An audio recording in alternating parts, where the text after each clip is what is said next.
오늘도 이렇게 히브리서 12장에 이 기록된 이 말씀을 통해서 하나님께서 주시는 은혜를 우리가 함께 나누기를 원합니다. 히브리서는 이 초대교회 당시에 예수를 믿고 기독교인이 된 이 유대인들이 이 기독교인이 당하는 고난과 핍박을 견디지 못하고 또 예수를 믿는 믿음을 버리고 다시 유대교로 돌아가려고 하는 그런 사람들을 위해서 기록한 것입니다. 그래서 히브리서 기자는 유대인들이 믿는 이런 구약의 무슨 제도나 이런 신앙들은 사실 예수 그리스도의 모형이고 그림자이기 때문에 예수를 믿는 믿음이 우리를 구원하고 또 하늘의 기업을 얻게 되게 하는 것이다 라고 계속 설명을 하게 되는 것입니다. 그래서 어제 우리가 11장에도 말씀을 보셨던 것처럼 이런 유대인들이 알고 있는 믿음의 선진들, 이 믿음의 선조들도 사실은 다 하나님을 믿었다는 거예요. 그리고 하나님께서 계획하신 이 예수 그리스도를 다 믿음으로 받아들였다는 것입니다. 그래서 이 하나님을 믿고 예수를 믿음으로 하나님 나라를 다 믿음으로 받아들인 자들이죠. 그래서 이 사람들이 이런 믿음의 증거를 가지고 있었다. 믿음의 증거를 삶으로 보여준 그런 삶을 살았던 사람들이 너희 믿음의 선조들이라 유대인들에게 그렇게 말하는 것이죠. 그렇다면 오늘도 우리가 이 믿음을 버리면 안 된다는 거죠. 예수를 믿는 믿음을 좀 어렵다고 해서 핍박이 왔다고 해서 버리면 안 된다는 거예요. 그래서 좀 힘들고 어렵지만 이 신앙을 버리거나 낙심하거나 배교해서는 안 된다 하는 말씀을 하게 되는 겁니다. 도리어 우리가 예수를 믿고 있다는 이 믿음의 증거를 보여주는 삶을 살아야 될 것을 강조를 하게 되는 겁니다. 그래서 오늘 12장 1절부터 계속 보시면 이 믿음을 강조하면서 예수를 생각해야 된다 하는 말씀을 하게 되는 겁니다. 여러분 1절 한번 보십시오. 이러므로 우리의 구름같이 둘러싼 허다한 증인들이 있으니 모든 무거운 것과 얼매기 쉬운 죄를 벗어버리고 인내로서 우리 앞에 당한 경주를 하며 믿음의 주여 또 온전케 하시는 이인 예수를 바라보자 하면서 말씀을 하게 됩니다. 우리의 믿음의 선조들이 우리와 똑같은 이렇게 힘든 인생을 살았다는 거죠. 그러면서 이 믿음의 증거를 보여준 것처럼 오늘 우리도 우리 앞에 놓여 있는 이 믿음의 경주를 오늘도 포기하지 말고 달려가야 된다라고 말씀을 하는 겁니다. 그리고 힘들고 어려울 때 이 우리의 믿음의 실체가 되시는 이 믿음의 주가 되시는 예수를 바라봐야 된다라고 말씀합니다. 우리가 힘들 때 우리를 위해서 고난 당하시고 죽으시고 우리를 구원하신 예수를 바라봐야 된다는 거죠.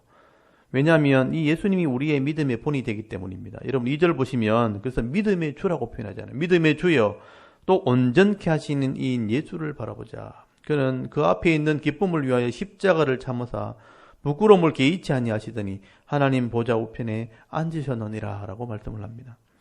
예수님이 우리가 지고 가야 될 이 죄의 짐을 대신 지시고 또 조롱당하시고 멸시를 받으시면서 십자가의 짐을 지고 가셨다는 것이죠. 그래서 여러분 3절을 보시면 너희가 피곤하여 낙심하지 않기 위하여 죄인들이 이같이 자기의 거역한 일을 참으신 이를 생각해보라. 우리를 위해서 참으신 이 예수님을 우리가 생각해야 된다. 여러분 죄인들을 위해서 이 죄의 고통을 참으신 이 예수님을 우리가 생각해야 됩니다. 왜 우리가 예수님을 생각해야 되는가?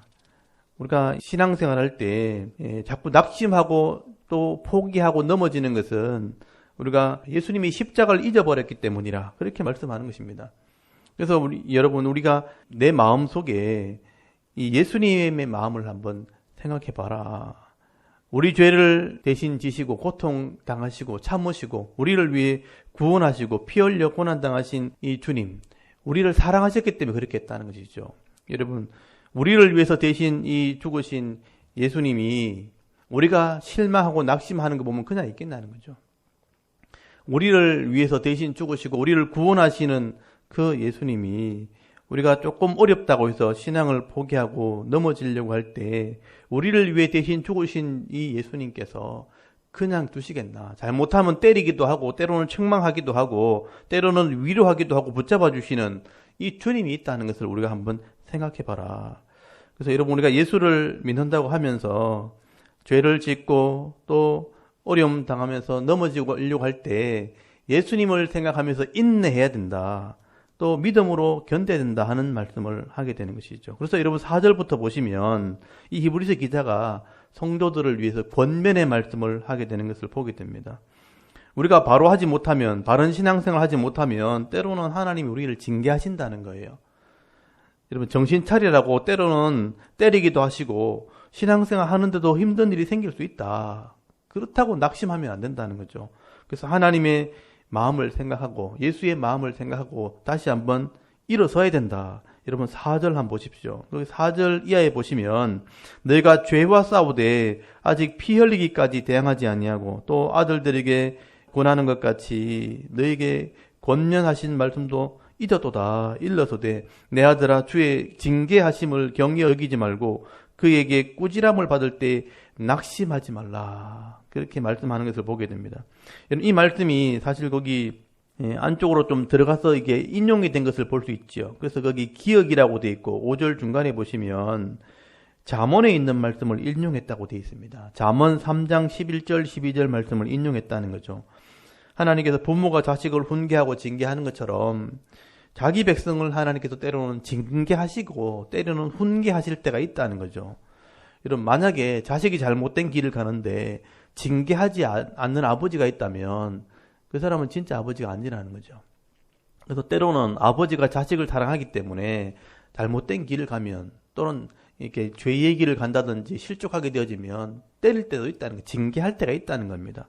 이렇게 육신의 아버지가 징계할 때 그 아버지를 우리가 무시하지 않잖아요. 존경하는 것처럼 영의 아버지, 우리 하나님께서 또 우리를 때로는 징계하실 때가 있다는 것입니다. 육신의 아버지는 자기 뜻대로 그렇게 징계를 하겠지만 이 영적인 아버지 하나님은 우리 성도를 위해서 우리 거룩함을 위해서 징계를 한다는 겁니다. 그래서 11절에 보시면 우리 유익을 위해서 우리가 거룩하게 하심에 참여할 수 있도록 이렇게 때로는 징계하시는 분이 하나님이라. 그래서 우리가 잘못된 길을 가다가 때로는 어려움을 당할 때 또 징계를 받을 때 고통당할 수 있다는 것이죠.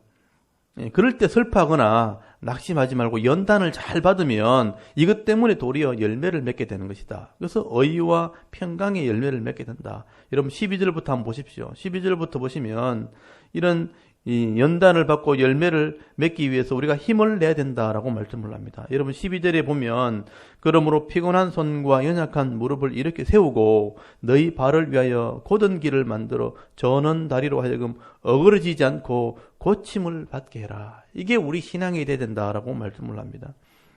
여러분 이 말씀은 예수를 믿을 때 우리가 어려움이 올 수 있다는 거죠. 잘못되는 길을 가다 보면 때로는 주의 징계가 임할 수 있고 그것 때문에 고통을 당할 수 있는 것입니다. 그래서 예수를 믿다가 또 병이 들기도 하고 또 가난한 삶을 살기도 하고 어려움 당할 때가 있다는 것이죠. 마치 벌을 받는 것처럼 고난이 밀려올 때가 있다는 것입니다. 그럴 때 우리가 낙심하면 안 되는 거죠. 예수를 생각함으로 다시 한번 내 믿음의 손과 발을 굳게 세워라. 바른 길을 만들고 어그러진 길을 이렇게 고침을 받게 해라. 저는 다리로 하여금 다시 세워라. 신앙의 길을 걸어갈 수 있도록 다시 한번 힘을 내라. 그렇게 권면을 하는 것입니다. 근데 맞아 이런 시험과 환란이 왔다고 해서 세상과 또 타협을 하고 세상의 유혹에 따라서 예수님을 버리고 신앙을 잃어버리게 된다면 배교하게 된다면 진짜 모든 걸 다 잃어버릴 수 있다. 그래서 14절부터는요. 이런 어려움 때문에 우리가 신앙을 포기하면 진짜 우리가 실족할 수 있다. 버림받을 수 있다는 경고를 하게 되는 것을 보게 됩니다. 여러분 14절 보십시오. 모든 사람과 더불어 화평함과 거룩함을 따르라. 이것이 없이는 아무도 주를 보지 못하리라. 주를 보지 못한다는 것은 천국에 가지 못한다는 얘기죠. 그래서 어려움 당했다고 해서 이 화평함과 거룩함을 버리면 안 된다는 거예요. 어려울수록 여러분 화평을 따라가야 된다. 내가 어렵다고 분을 내고 화를 내고 사람들을 대적하고 이렇게 삶을 사는 것이 아니라 모든 사람과 더불어 화평하려고 해야 된다. 거룩함을 따라가려고 해야 된다. 이렇게 하지 않는다면 우리가 주를 보지 못하게 된다. 하나님 백성이 될 수 없다라고 말씀을 합니다. 그리고 15절부터 보시면요. 이런 삶을 살도록 해야 된다. 여러분 15절에 보면 하나님의 은혜에 이르지 못하는 자가 없도록 하라. 여러분 하나님의 은혜에 이르지 못하는 자가 없도록 해라. 우리 신앙을 돌아보란 얘기죠. 또 쓴 뿌리가 나서 괴롭게 하여 많은 사람이 이로 말미암아 더럽게 되지 않게 하며 엄행하는 자와 혹 한 그릇 음식을 위하여 장자의 명분을 판 에서와 같이 망령된 자가 없도록 살피라.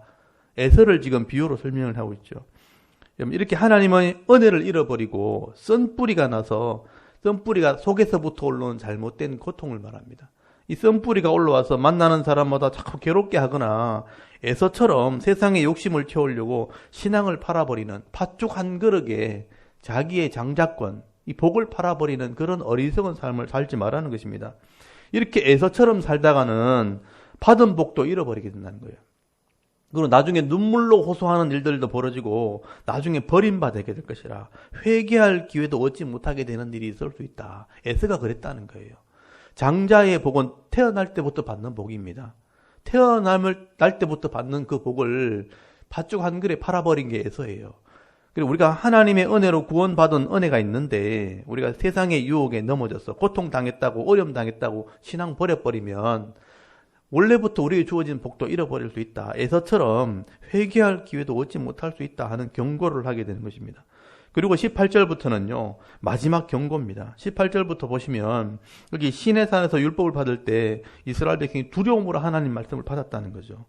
근데 이스라엘 백성이 두려움으로 말씀을 받아놓고도 하나님 말씀을 불순종하게 되었을 때 심판을 받게 된 것입니다. 그런데 이 성도들, 신약의 성도들을 한번 생각해 보십시오. 신약의 성도들은 이스라엘 백성은 시내산에서 율법을 받았다면 신약의 성도들은 시온산, 예루살렘에서부터 우리를 구원하신 예수님께부터 말씀을 받은 거예요.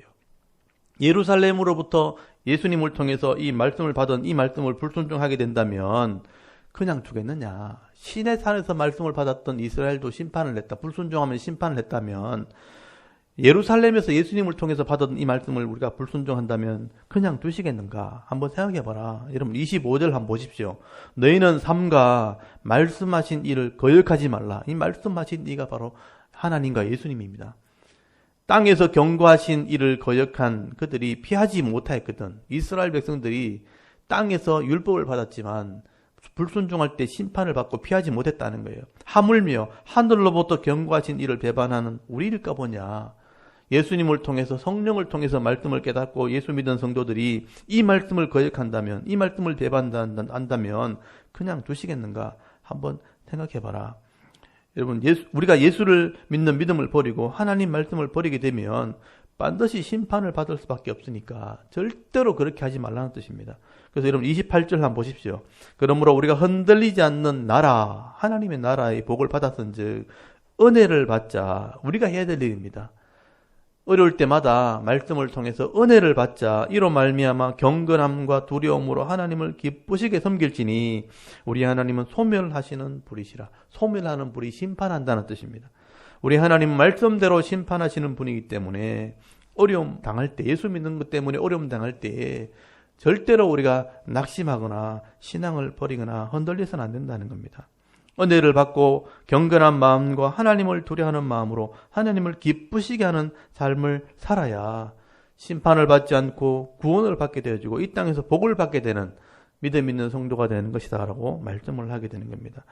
오늘도 이번 히브리서 12장 말씀을 통해서 여러분 위로를 받으시기도 하고 때로는 힘을 얻을 수 있기를 바랍니다. 여러분 그때나 지금이나 바르게 신앙생활을 하는 것은 참 쉽지 않습니다. 왜냐하면 세상은 점점 악해지기 때문에 또 이 영적인 존재인 이 사탄이 자기 때가 이제 가까운 줄 알고요. 더 강하게 또 더 악하게 성도들을 미혹하기 때문에 말씀대로 믿고 순종하는 것이 사실 더 힘들 수 있습니다. 지금도 그렇지 않습니까? 지금 코로나 때문에 이 교회가 비난을 당하기도 하고 또 모여서 예배하는 것도 쉽지 않은 그런 시대가 지금 되었다는 것입니다. 그러나 우리가 이런 상황이 되었을 때에 여러분 우리 믿음이 헛되지 않고 이 말씀이 진리고 이 말씀이 사실이라면 여러분 사람 때문에 환경 때문에 여러 가지 생기는 어려움 때문에 세상에 타협하거나 또는 낙심하거나 또 상처받거나 신앙을 버려서는 안 된다는 거예요. 그럴수록 더 믿음으로 굳건하게 서서 예수를 생각하고 또 어그러진 것을 다시 세워서 믿음의 길을 달려가도록 해라. 우리를 응원하시는 이런 믿음의 선배들이 있다는 겁니다. 구름같이 둘러선 허다한 정인들이 우리를 위해서 응원하는 것을 우리가 생각할 때 다시 한번 힘을 내라. 오늘 히브리서 12장에 이 위로의 말씀을 우리에게 주시고 있는 것이죠. 그래서 오늘도 여러분 여러 가지 힘든 일이 개인적으로 있을 수 있겠지만 우리의 믿음의 주가 되시는 이 예수를 바라보면서 더 강한 믿음으로 연단을 받아서 의와 평강의 열매를 맺으면서 험하고 약한 세상 속에서도 복을 받으면서 믿음으로 승리의 길을 달려갈 수 있는 오늘 저와 여러분의 신앙이 될 수 있기를 주의 이름으로 축원합니다. 아멘. 잠깐 기도드리겠습니다.